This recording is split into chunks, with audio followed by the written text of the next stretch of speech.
Welcome to day 2 of the CMX Summit 2020. Just checking here. I want to make sure everybody who's in the room can see me, can hear me, that you can find the chat box. If you can, just drop a little chat saying hi and let me know where you are tuning in from. My name is Seppi, rhymes with Peppy, and I'm coming to you from Madrid, Spain, although I am originally from Texas, from Houston, Texas. So we're super excited for today's session. Just want to make sure everybody is in. Yes, you found the chat box. Great. Before we actually start with Maryella, there is a Q&A box. So if you have questions, you can drop them in there and we will tackle them at the end if we have time. All right, great. Okay, so now that everybody's here, you can see me. I'm so excited. Let me get Maryella on with me here and I will give her a lovely introduction. Let me just get all of the tech together here. Yes, so thank you guys again for joining us on the importance of emotional intelligence and inclusive community in the workplace. And we're super excited to have our special guest, Maryella Marie, with us. She is a Renaissance woman with expertise in developing inclusive brand awareness. She's focused on raising emotional intelligence through her work by collaborating with proactive creatives in order to integrate our common ethos and instigate social change.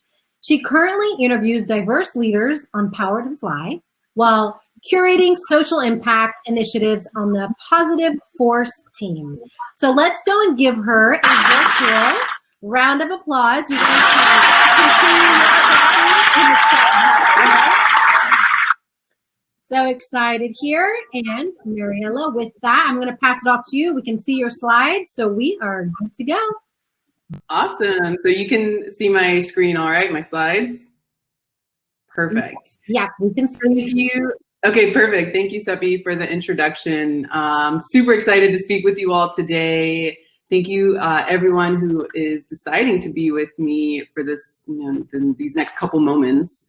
I think that they're gonna fly by quickly. I'm gonna use my emotional intelligence to be present with you all. And so it's a great chance to talk about, actually to start together working on emotional intelligence together. So here, I know that emotional intelligence might be a foreign concept to most, but actually it is something that we have innately within us.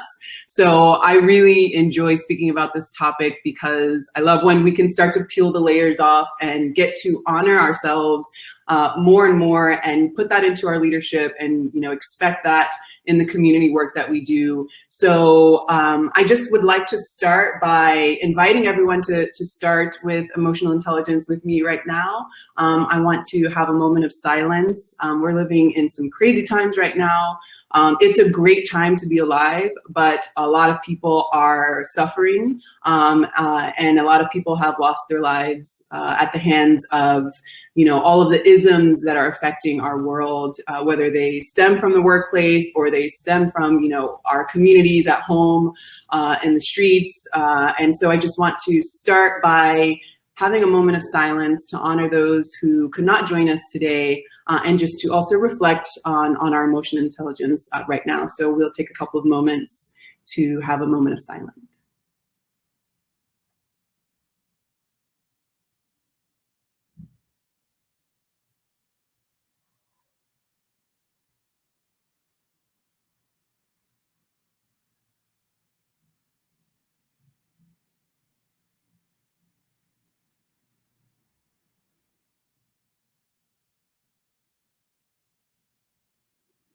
Thank you for that.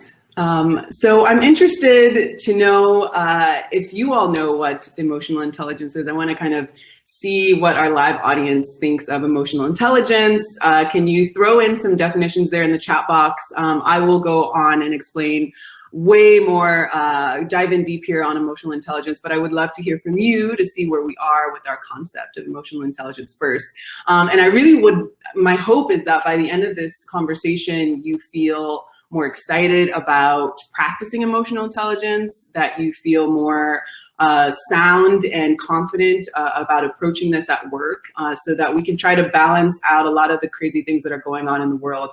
I really believe that if we start working on emotional intelligence within our own beings, challenging our teams and our communities to practice that, that we will have this trickle effect, and that we can get past a lot of bullshit, excuse my English, but we can get past a lot of bullshit and really dive into what makes us thrive, what makes us passionate, how to take care of each other a little more, and how to hear each other essentially a little more. So I know that we've got some folks joining us live. I'd love to hear what you have to say here about emotional intelligence. Seppi, if you're here with me, you can feel free to shout some of those definitions out. And in the meantime, I'll move on to our next slide here. So these are the 5 pillars of emotional intelligence. So if you were able to drop in the chat box some of your own definitions, just kind of reflect here on this wheel. And I love that this starts with a wheel, and it's more of a holistic vision of how we can approach emotional intelligence, which is essentially getting to know ourselves, being self-aware, knowing how to self-regulate, having a sound line of motivation. And when I say sound, I mean it's grounded, it's rooted, it's coming from your authentic self, you're listening to your intuition, things like that. I'll get more into that a little later. Practicing empathy and really highlighting these social skills that we're being forced to, I guess we're faced with a big challenge, especially now with COVID and even before COVID, with how do we leverage our social skills to really make some change and to really make some impact in the world? I hear oftentimes a lot of leaders speaking, quite frankly, speaking superficially about how to create impact and how to make change. But really, if we kind of take some steps back, we can see that if these 5 pillars of emotional intelligence are shaky, if they aren't balanced, then that leads to a lot of room for chaos. And for some superficial products. So one thing I'll say is that if you're okay with having superficial products and superficial community, this conversation is not for you. But if you really want to dive in and get to know your community and start as a leader, whether you're a manager, whether you're a graphic designer, whatever your role is on the team, I consider you a leader. I consider you an artist. And why do I consider you a leader? Because now is the time to experiment. Now's the time to experiment. And with that, I hope that we can use emotional intelligence as we experiment and as we highlight, our empathy skills, our social skills, our self-awareness techniques, our self-regulation aspects, and our motivation, so that we're not allowing the rat race to consume us. And I know that if I did like a vote here with everyone who's online, I was able to chat offline with some of the folks here at CMX, and just having the courage to say, you know what, this is not for me. This is not fulfilling me. This is not helping me engage with myself. This is not helping me express myself fully. I can no longer work here, or I can no longer live here. Or I can no longer share my voice here because my voice is not being heard, or there is no room to share my voice. So throughout this presentation, I really want to challenge our leaders and our creators to give space, to make space at the table, to expect that people are practicing these 5 pillars of emotional intelligence. And why? Well, because as you'll see, emotional intelligence is pretty hard to put a fine, it's pretty hard to put an exact word or an exact feeling on it, because, well, we're all completely different beings. We all have, our gifts to share, and hopefully more and more with the way that the world is turning, we will be more inclusive with wanting to hear more voices, with wanting to make more space at the table. So later on, I'm gonna walk you through how you can effectively bring people to the table, not just put up a sign and say, hey, we're looking for diversity, or hey, we're looking for more women, or hey, we're looking for more Black people, or we're looking for more LGBTQ+. It's like, stop talking so much, listen, practice what you're trying to preach, or just say, this isn't for me. I really value honesty. And one of the things that I love doing, well, actually I get to speak every day with diverse minds and diverse women on PowerToFly, and I get to interview them. And actually the skill set that I just brought up here on the slide, social skills, self-awareness, self-regulation, motivation, and empathy, they come back in our conversation with different names and different ways to call them. And I realize that this is a really rich opportunity to talk about this and to unpack why we don't have this skill set. Why are we so focused on, the hard skills, as most people call them, our tech skills, our ability to sell, our ability to, bring in more revenue, our ability to match the numbers, make the numbers go up, make data go up, all these things that really are, I love that those are goals that we have to reach, but it's really nothing if you don't have a foundation of emotional intelligence to cradle that. So I hope that we can walk through, how emotional intelligence can really help us have deeper, more meaningful conversations, make people feel like they belong, and really mean that and show that. So I would love to ask you all here who are joining us live, where are you on the EI spectrum? And actually, when you answer this question, I'd love for you to put a color to where you are on the spectrum, because again, I could say, give me 1, 2, or 3. Where are you on the spectrum? Again, for me, that's really linear, and I like to talk more about like a holistic perspective, the cycles of growth instead of this absurd idea that we can just keep going and cut all the trees down and make everyone feel this way or whatever. It's like we need to realize that there are moments that we need to respect, moments that call for showing empathy and figuring out how we can bring more diverse voices to the table, because historically speaking, it has not been included. So we really have a lot of work to do. And like I said in the beginning of this presentation, this is a great time to be alive. So I challenge everyone who's listening right now to find ways that they can develop their practice of emotional intelligence. Now, if you don't know what emotional intelligence is, don't worry. I'm going to be diving through some of these slides here. And actually, maybe you have heard of Dr. Yuval Harari, who I'm just super infatuated with all of the material that he's putting out there these days. If you haven't read his book, I definitely, or his various books, I definitely recommend reading them.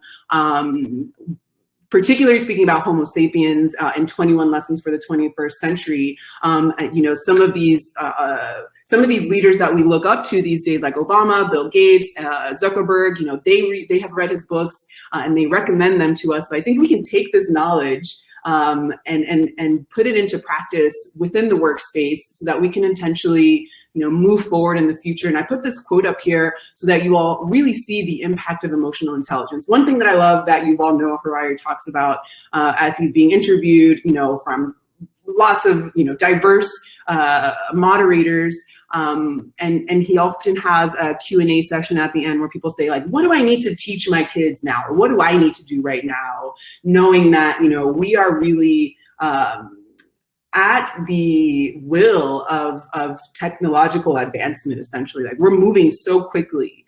We don't really have a good grasp on what we are doing, essentially. He often talks about the idea that, we say that the customer is always right or the community is always right. And I think that that's a fine line to balance on, because if the customer wants something, that means in turn, forests have to be cut down and trees have to be burned down and people have to be oppressed. Then maybe what the customer wants or what the community wants isn't beneficial for all.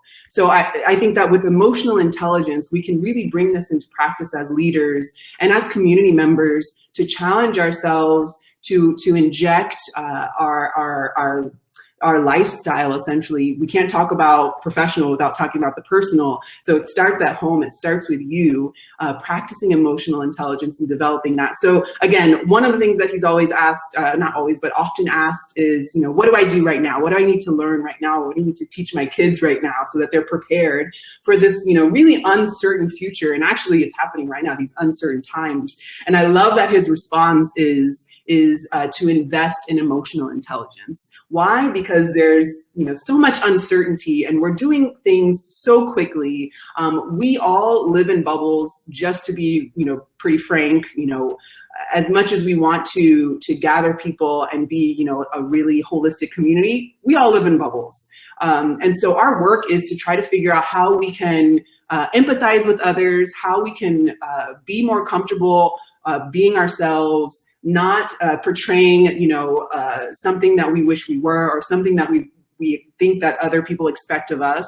I think that when we start to do that, there will be more of a demand for more space at the table for diverse minds, diverse thinkers around the world. So I bring this up because I know that a lot of you are probably fans of these guys here that I'm showing on the screen, so that you take it a little more seriously, because when we talk about emotional intelligence, you know, it's pretty, you know, that's why I put this guy here with his hands on his face, just because it's intimidating to show yourself. It's intimidating to be vulnerable, but it's so necessary. And I really want to challenge everyone who's listening right now to find space in their day where they are finding ways to be uncomfortable. Right? Because the more that you can find ways to be uncomfortable, obviously respecting your space and your voice and the people around you, you're going to grow, and you're going to grow in your emotional intelligence. All right, so empathy is trending. Now what? I'm just going to do a little survey here. I want to know where you are. I don't know if anyone has ever done some empathy training on their own, but just I'm gonna throw some questions at you, and you can kind of reflect and think where you are on the spectrum as far as empathy is concerned. So symptoms of empathy. Let's see where you are. So are you a really good listener? Or do you find that you often talk over people, that you don't give people time to listen? Do people often tell you about their problems? Are you good at picking up on other people's feelings? Do you often think about how others feel? Do people come to you often for advice? Do you feel overwhelmed by tragic events? Do you try to help others who are suffering? Are you good at telling when people are being honest or aren't being honest? Do you sometimes feel drained or overwhelmed in social situations? Do you deeply care about people? And do you find it difficult to set boundaries in your relationships with other people? So these are, I listed a couple of things that are, you know, really proactive with developing empathy, but then also the scary things like, what if I take on too much emotion? How do I deal with that? How do I set up my boundaries? And I find that one of the things that when you are able to find space in your day as a leader and find space within the daily flow of your team members. So like literally, you know, marking a team calendar where right now we're going to practice emotional intelligence, right? And that might sound hocus pocus or kind of like, oh, you know, only kindergartners do that. Actually, kindergartners aren't doing it enough, and which is why we are grown-ass people right now that need to work on our emotional intelligence. So I host these chats with PowerToFly, and I'm sure that I know we're a global community here, specifically in the States and on a global level. There are lots of people that are being killed at the hands of authority, right? So in this moment, when you know it was like an absurd escalation of police killings, Black was trending on social medias, let's say. So I knew that, okay, this is going to happen for a week and then people are going to go back to business as usual. So how can we avoid that with empathy? How can we avoid that with all things? Like empathy is trending. What do we do with that? How do we make that a regular part? And not just empathy, but emotional intelligence. How do we raise the consciousness and our productivity and our social impact through emotional intelligence? And I know how much we rely on our calendars and our alarms. It's probably a matter of you figuring out, you know, what time of day works best for you to practice emotional intelligence. And I know folks who have spoke earlier on the summit speak about, you know, journaling and, you know, finding time to be mindful and showing gratitude. Those are little things that you can do to really, you know, expand the way that you are diving into your emotional intelligence practice. So I really encourage everyone to never, ever, ever be on that, like, you know, trending boat. And to really find time to make it a staple that continues to happen, you know, forever and ever, amen, let's say, so that you don't stop worrying about empathy, or you don't stop worrying about Black people and Black Lives Matter, and you don't stop worrying about emotional intelligence, you know. I just want to throw that out there because I know that we are moving super quickly and it's hard to practice emotional intelligence in a world that's moving so quickly. So literally, it's probably about scheduling some time for yourself. Here, I just threw up some research done by USC on their psychology department. So research has shown that women who traditionally rate higher on tests of emotional intelligence tend to have a more collaborative and inclusive leadership style than men.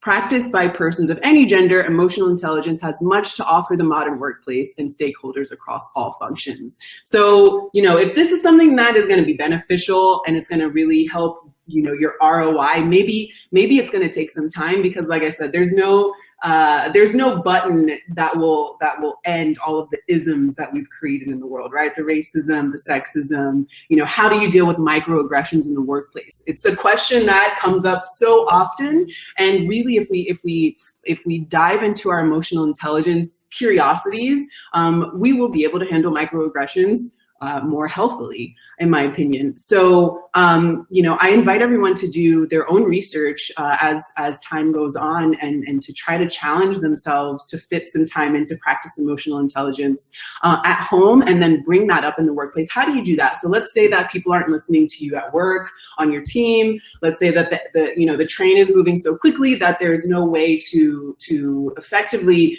expect that your team is holding everyone accountable to practice emotional intelligence, again, which sounds like something that grown people probably shouldn't do or shouldn't waste time doing at work, but I think it's quite the opposite. We should schedule in our teams time to practice emotional intelligence. And I promise you're gonna see so many beautiful things come out of that. So I would just say, maybe it's a matter of, if you are the leader yourself, or if you're on the team, there are two ways to look at it. To find ways that you can start on your own. How can I today work on my empathy practice? Or how can I today work on my self-awareness? You'd be amazed to see and to hear how many people aren't confident in themselves. So what's that mean? You're not confident in yourself. You don't really have much self-awareness, or maybe you have like, it's a little bit, maybe you need more time to focus on that. So maybe it's a matter of asking for that time, or maybe it's a matter of saying like, hey, I find that when we do these sorts of exercises, whether it's movement, whether it has something to do with art, whether it has something to do with music, which sounds like has nothing to do with work, essentially there's a way to always bring it back to saying, you know what, this poem really helped me realize that Black Lives Matter is XYZ, and I'm gonna try to be mindful as a graphic designer to put more diverse faces in our marketing plan. It might not seem like it has a direct influence, but it does. And I just really encourage everyone to find ways that they can bring that to their teams. All right, so if you are a leader and you want to reshape leadership by putting on the emotional intelligent hat and demanding that that your team does that as well, I have some points here that you can follow up on. So pick a rock star MC, master of ceremony, and set EI goals with them. And I say that to say that, maybe you as the CEO, you don't have time to check in and say like, are you all practicing your emotional intelligence? But if you say, you know what, I'm gonna pass the mic to Maryella, who, seems like she's really confident to speak about this issue and to like do her own research and bring up some opportunities that we can like do 10-minute emotional intelligence sessions before we dive into this big project. Pick a rock star MC and set some emotional intelligence goals. And then also, I would say try to rotate these people so that it's not just one person who is the master of ceremony. Everyone has a chance at the mic so that you can then hear different voices and in turn be practicing emotional intelligence by not silencing people. I would also say try to build some new team norms. What does that mean? As I said earlier, if it's like, okay, we're gonna start 10 minutes with this emotional intelligence project, which could be, there's so many ways you can go about it. You can connect with me a little later if you wanna have some tips from me, but find the new norms that have a foundation of emotional intelligence so that you are more eager, more excited. It's not so daunting. It's like, I don't want to talk about my emotions. And you're not necessarily talking about your emotions. You are bringing a different part of your intelligence into the picture, which I would argue that a lot of us who stay stuck behind our computer all day, whether we are programmers or graphic designers or marketing directors or anyone on the team, I think that we spend a lot of time on the computer. Clearly we have to, because we're in this global crisis, but I cannot stress enough, there has to be some scheduled time where you come out from behind the camera and you go and be with yourself and you go and be with other people, obviously respecting social distancing, but just to create some new norms, you know, breaking habits in order to grow a little more, getting uncomfortable with being comfortable. So accountability is the third thing that I'll say. So you know, when I said before that Black is trending, now what? Or empathy is trending, now what? How do we not just have this be a fad for a week? Accountability is key. So you have to have someone who is able to say, okay, cool, last week we talked about this, what are we talking about this week? Or, you know, last month we talked about this, what are we talking about this week? So that it doesn't just fall by the wayside, you know, and then all the other more important, seemingly more important things, you know, dominate emotional intelligence. And then, you know, you are losing self-awareness, you're losing empathy. Try to see if you can find some ways to test each other, make it fun, make it an expectation that you bring emotional intelligence to work. Inject your manifesto with EI guidelines. What does that mean? This is a great time to experiment, right? Because emotional intelligence, as I said, you know, most people are unaware of the concept, but the people that are either, you know, maybe not actively pursuing and developing this practice, but they are called to be more curious about it. And then I'll just say that, you know, as far as experimenting is concerned, we're in a huge crossroads these days where anything goes, really. So we want to make sure that we are challenging ourselves to hold ourselves accountable, to listen more, to realize that we aren't perfect. I'm going to say that again, to realize that we are not perfect, to realize that we don't have all of the answers, to realize that that is so much pressure to put on yourself or to put on someone else, because we're all human essentially, right? So developing creative ways to go through these things and to manage stress as well will help us be more comfortable with speaking about emotional intelligence at work. So if you are a leader and you want to like make your team work on, or you want to invite your team to work on a new project that's going to get, I don't know, thousands of new email subscriptions, what's a cool way to go about that to make people genuinely interested and also to help other people grow, right? Like to treat this as a service. So you're not just like saying, you know, you need to work on this while you don't do anything. You're saying, let's work on this together and let's try to like use this this platform that we're building, or let's try to use this project that we're working towards with emotional intelligence as the foundation and see what happens. Let's experiment. I don't think you can go wrong with experimenting with emotional intelligence. Just again, practice putting up your boundaries, meaning, you know what your limits are, you know what your curiosities are, and you also don't go and bug other people and say like, hey, what's it like to be, I don't know, Black, gay, straight? You know, those are kind of pushing back. Unless you have that relationship with someone, I don't recommend going out and doing that. So again, knowing your boundaries, protecting yourself, and also being curious. Allow other team members to have a voice. So I mentioned this a little earlier. The beautiful part about now, I said that it's a great time to be alive, is that like, if I think about the women in my lineage, I don't think that they ever had a chance to work on really cool products or develop really cool communities, because that opportunity wasn't given. So if you are living right now, right, this is a great time to be alive. If you're living right now and you want to change the world and you want to change the way that we are doing things, which, you know, it's not all good. Look at how everything is going right now. We have emotional intelligence to experiment with, to try to like turn this around, to reshape the way that we lead, to build inclusive communities. And the reason I say inclusive communities is because, you know, the Nazis, Hitler, they were a community.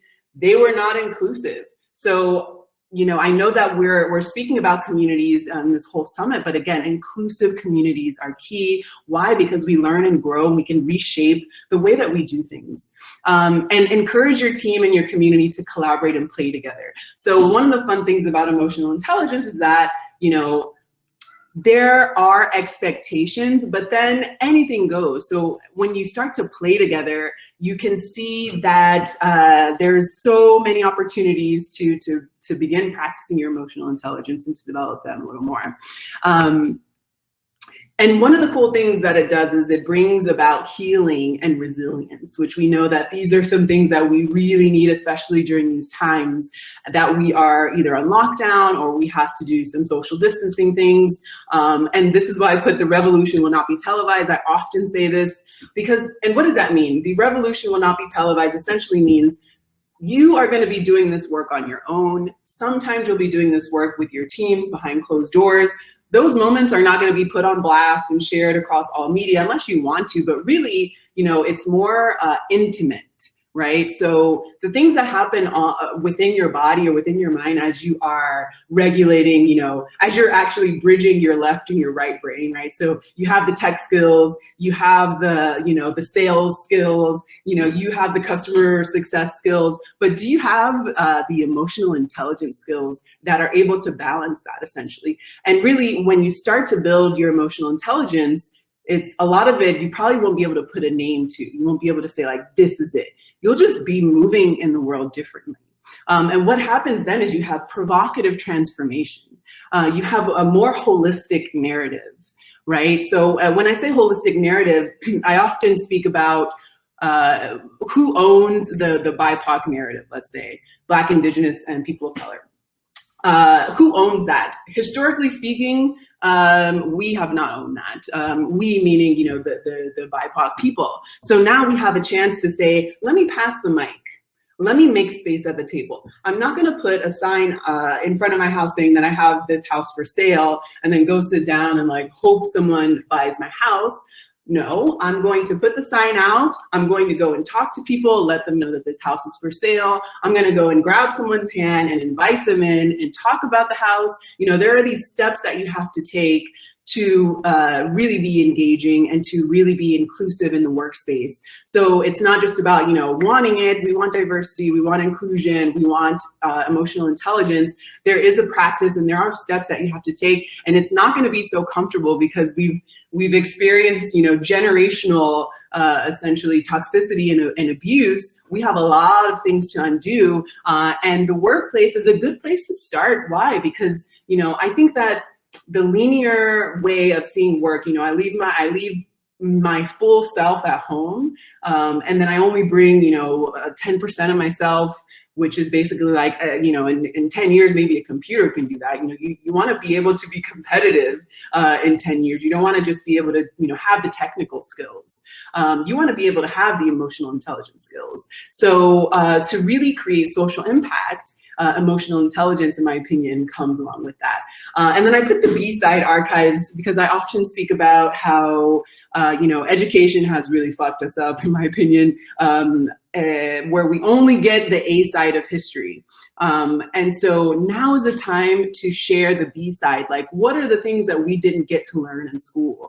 And how can that help us grow our emotional intelligence, right? So I often refer back to artists to help us because teachers aren't given the curriculum in schools oftentimes, unless they're, you know, they have specific ways that they're working with emotional intelligence, but they aren't showing the full holistic story of how we came to be, why we're in this trouble right now, why we see each other in these ways, why our society has grown to be the way it is. So if we can support the B side of history through arts, let's say, I know that some of you might be Beyonce fans. I don't know if you're familiar with her video presentation that's called Lemonade. Lemonade, what might seem to some as just, you know, a series of music videos, but actually she used it as a time to share heritage in Texas and in New Orleans, what was going on, you know, what happened as a result of, you know, the war on drugs, how that affected our parents,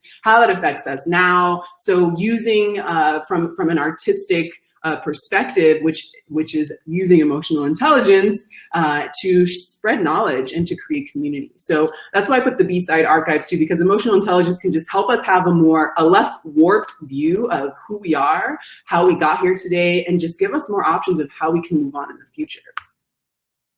And the last thing that I'll say is, so I am the creative director at the Positive Force team. And if anyone is looking for ways to develop their emotional intelligence or to train in their emotional intelligence, I would love to work with you. So feel free to connect with me on LinkedIn, or you can go to thepositiveforceteam.org, sign up for our newsletter, and we are going to be releasing some cool things soon. So that is all of my presentation. I just want to open up these last few minutes for some open dialogue. If we have any questions coming in the chat, let me know, Seppi, how to go on from here. All right. Oh my gosh. Big round of applause, y'all. Virtual round of applause. Show us there in the chat. Maryella, that was a powerful and moving presentation. I love so many gems from there. I love that B side of history note that you said. I'm going to jump into the questions here because we did have some. So if you guys do have questions, please drop them in the Q&A box. You'll see that at the top of the chat, and you can upvote questions on which ones are your favorites there. I'm going to hop in. We have 3 so far. We do have time for a few more. So if you have some, this is the time. Don't be shy. Drop them in there. So the first one I'm going to take is from Nicole. And this goes back to the beginning of your presentation when you were asking us to gauge what our EI is. And she says, is it fair to really gauge ourselves? I feel like we could end up thinking that we have more than we actually do. Great question, Nicole. I mean, I think it's a good place to start, because otherwise you're waiting on someone else to let you know. I mean, yeah, you can go for sure seek professional advice.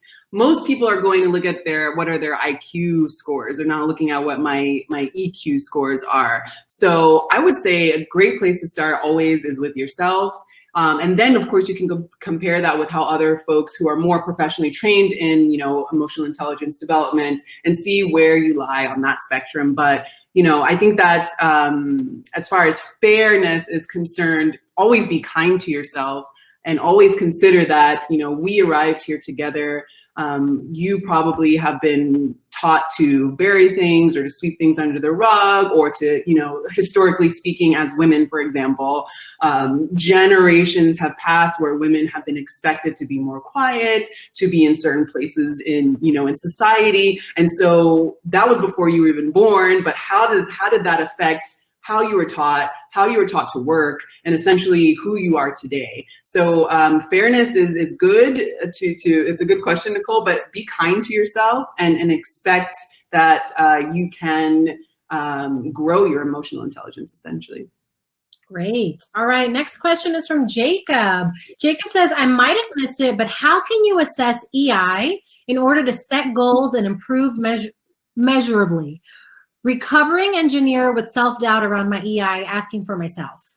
Yes, great. Hi, Jacob. Great question. So I would say, I remember when I was speaking about experimenting, I think that there is no wrong way to assess, as long as you're making progress, and everyone is going to go at different paces. So as long as you can put something that is tangible for you, where you can say, okay, in a week, I'm going to challenge myself in this way, or maybe this challenge might take a year, but I'm going to actively try to get there within the year. So I'm not just going to wait for that day to come next year and then work on my emotional intelligence. So I feel like you can assess, I speak as an artist. This is how I've been able to assess and develop my emotional intelligence, by seeing, okay, what has my progress been? Where do I want to go? And essentially, how can you hold yourself accountable and give yourself that power? I don't think you need to give anyone else that power to evaluate your emotional intelligence. I think if you authentically want to work on it, there are so many ways to do that. And then the way that you assess that is make sure that you're meeting your goals. You do that at work, I'm sure. You did that in your old job. So you say, okay, in a month, I want to hit this delivery date with my emotional intelligence.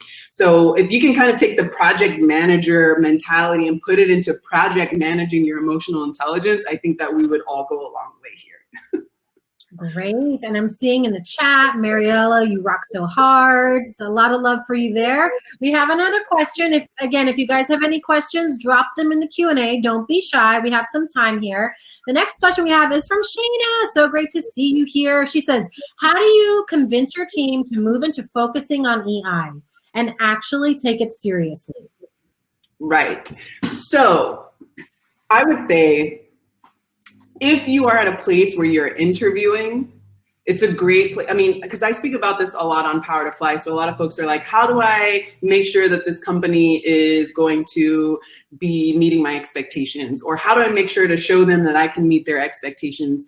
So I'll start from like an interviewer-interviewee situation and ask that you raise that to whoever is interviewing you and say that this is something important for me. Do you all do this? And if not, can we? I'm interested in bringing different ways. Like, see, if someone says, no, we're not interested, don't bring any ideas, you probably don't want to work with them. But if you have the space to say, I think that there's a lot more room for us to grow in our emotional intelligence, can we try to have some fun, happy hours or book clubs or, some of these things that are already happening, but just be more intentional about it. And to take it more seriously, of course, I guess it is a matter of practicing listening skills and asking people what they're interested in. What are they going through now? A lot of us work with global teams and there are so many things going on all over the place. I think that it's a huge disservice to put that to the side and just to focus on like, what are our goals with numbers and data and our ROI. We have to include some of those things that are going on. And so if you take it seriously, I hope that the team that you're working with will, effectively take it seriously as well. I hope I answered your question, Sheena, but we can chat offline too if you want more. Great. And Nicole has another question. She says, how can we help those around us who don't have emotional intelligence? Right. So that's a great question, Nicole. I think that the old saying of be the change you want to see probably works best for this response. So I know that probably sounds a little cheesy maybe, but if you're actively practicing emotional intelligence and you are bringing that not for anyone else, you're bringing that genuinely for yourself. So it needs to be authentic. You cannot practice emotional intelligence in a superficial way because it's like oil and water. So if you are authentically practicing emotional intelligence, and you can expect that some people will take that on. There's actually some scientific studies that show about the mirroring effect. And I invite everyone to do some research on that later. So there's a mirroring effect. If someone sees that you're doing something, they might automatically be inclined to do that without even realizing it. So I would say in this case with emotional intelligence, if you are listening more, if you are showing more empathy, if you are being more confident and using more of your self-awareness skills, people are probably going to be asking, questions to you more, and that will be more time for you to exercise emotional intelligence. Great. All right. Going to check and see if there's any other questions here. No, but I do have a question that came from one of the comments. Oliver made a great point here. He said, just pulling it up here, he says, I'm very aware that sometimes I jump over the ends of people's sentences trying to be better at listening to listen. And you had just mentioned that listening is such an important part of EI. What tips do you have for people to become better active listeners? Ooh, this is nice. This is a great question.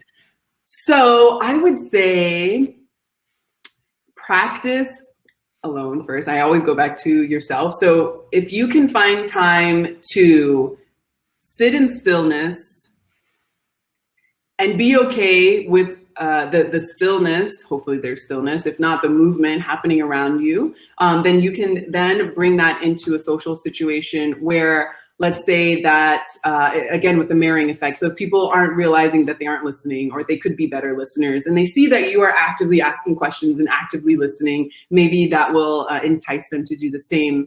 For people that are having a hard time with emotional intelligence, I would say connect with me offline because I've got all the tricks. I love working with artists and creative people to bridge the left and the right brain. I say that a lot of us that work in tech, we work with our left brain. But we are all artists. We all have access to the right side of our brain. We just need to focus on bridging that. And with emotional intelligence, we can. So we use these ways of visual stimulation or audio stimulation, different kinds of ways of connecting and essentially building your aptitude for this. Great. And where can people connect with you if they want to get in touch? Totally. You can connect with me on LinkedIn. You can find me as Maryella Marie, or you can go to thepositiveforceteam.org and I will be in touch with you there.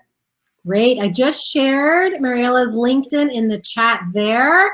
And with that, we are out of time. So one more big round of applause. Maryella, thank you so much for your time and this incredible presentation. I want to thank everybody who joined us here. Thank you so much for your comments and your questions. I hope you enjoyed this as much as I did. And if you guys want to, there are definitely tons more events happening right now. There's even a virtual caricature session happening if you want to check that out. So that's fun as well. So thank you so much and have a great one, everyone. Bye. Thank you for having me. Bye. Thanks. Bye.